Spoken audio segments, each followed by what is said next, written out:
Euzu billahi mineşşeytanirracim. Bismillahirrahmanirrahim. Elhamdülillahi rabbil alamin. Ves salatu vesselamu ala rasulina Muhammedin ve ala alihi ve sahbihi ecmaîn. Qala Allahu Teala fi muhkemil kitabihil kerim. Bismillahirrahmanirrahim. Rabbi in enni mesenniyed-durru ve ente erhamur rahimin. Sadakallahul azim. Sevgili kardeşlerim, bugün Urfa'da Eyyubiye semtinde Hazreti Eyyub Aleyhisselam'ın makamını ziyarete geldik. İnşallah biraz Hazreti Eyyub Aleyhisselam ve burada yaşadığı hadiseler, mucizelerinden size bahsetmeye çalışacağım.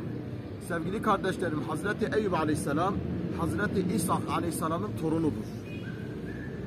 Burada Keldani kavmine peygamber olarak gönderilmiş, zengin bir peygamber, malı çok olan bir peygamber, evlatları çok olan bir peygamber, ale nebine aleyhisselam ve Allah'a çok şükreden, Allah'a çok hamd eden, Allah'a çok yönelen bir peygamber olduğu için Allahu Teala onu bazı imtihanlarla imtihan eylemiştir.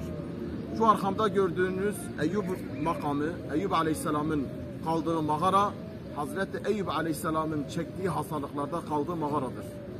Hazreti Eyyub Aleyhisselam Allah'a şükrünü, Allah'a hamdını ispat için imtihanları çok güzel bir şekilde geçmiştir. Mesela Hazreti Eyyub Aleyhisselam Allahu Teala malıyla önce onu imtihan etmiş. Bir gün Allahu Teala onun koyunlarını, ekinini ve onun malını telef olmasına sebep olan bir şey halk etmiş ve şeytan aleyhillâne Eyyub Aleyhisselam'ın yanına gelerek Allah senin malını yok etti deyince mal Allah'tan geldi, mal Allah'ındır, yine Allah'a döndü deyip Allah'a şükür ediyor, Allah'a hamd ediyor. Şeytan bunu görünce Eyyub Aleyhisselam Allah'a karşı olan teslimiyetini görünce şaşkına dönüyor ve Allahu Teala başka bir imtihan daha ona veriyor. O imtihanı ise bir deprem, bir zelzeleyle bütün çocukları, evlatları ve akrabaları ölüyor. Sadece eşi o depremden kurtuluyor. Çok evladı olan, rivayete göre 14 tane çocuğu olan Eyyub Aleyhisselam'ın bütün çocukları ölünce yine şeytan aleyhillâne yanına geliyor. Diyor ki bak Allahu Teala senin bütün evlatlarını öldürdü. Buna karşılık yine gözyaşlarını döküyor, ağlıyor ama isyan etmiyor. Eyyub Aleyhisselam Allah'a şükrediyor, Allah'a hamd ediyor, Allah'a teslimiyetini bir daha gösteriyor. Daha sonra Allahu Teala onun bedenine illet veriyor, hastalık veriyor. Hazreti Eyyub Aleyhisselam'ın bedeninde hastalıklar çıkıyor, yaralar çıkıyor. Öyle oluyor ki artık şehrin içinde durmayacak bir duruma geliyor. Ve bu arkamda gördüğümüz makama geliyor hanımıyla beraber. Allah onun bedenine hastalık verilerek bu sefer imtihan ediyor. Şeytan aleyhillâne yine yanına geliyor. Bak diyor Allah senin bedenine de illet verdi, hastalık verdi. Buna karşılık Eyyub Aleyhisselam yine sabrediyor. Sevgili kardeşlerim, bu kısada Allahu Teala Kur'an-ı Kerim'de detaylı olarak bize anlatıyor. Neyi bize anlatıyor?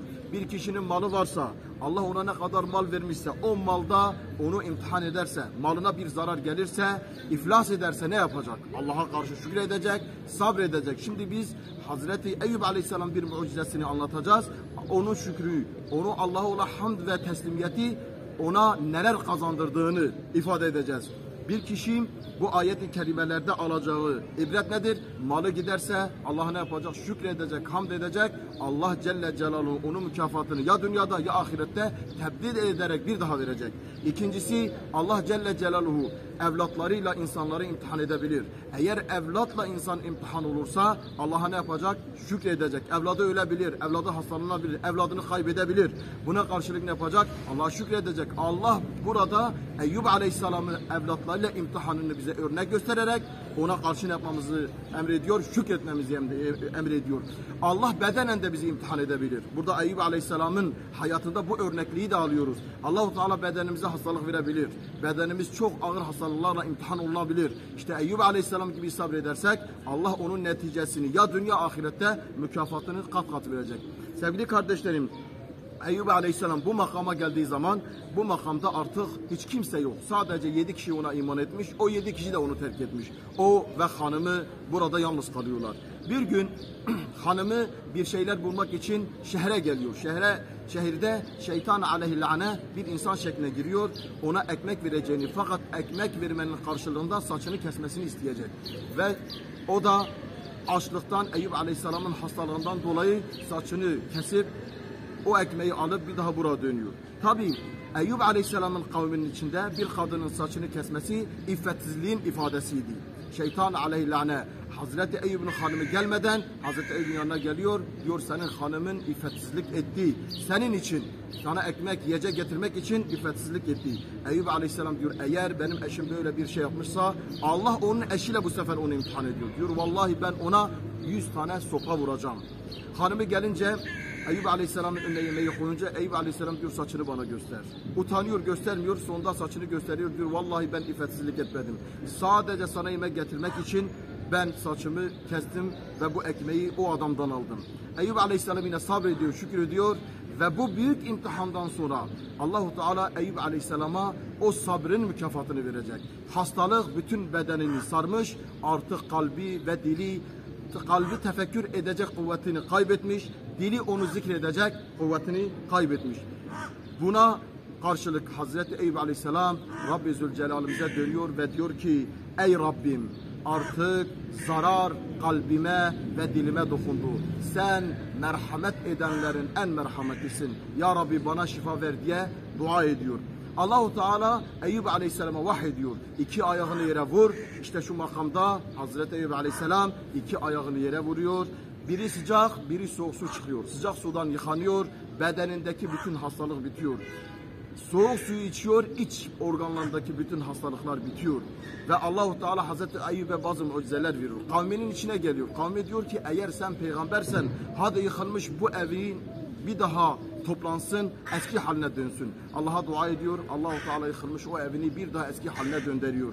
Allahu Teala ondan aldığı 14 evladını bir daha geri veriyor.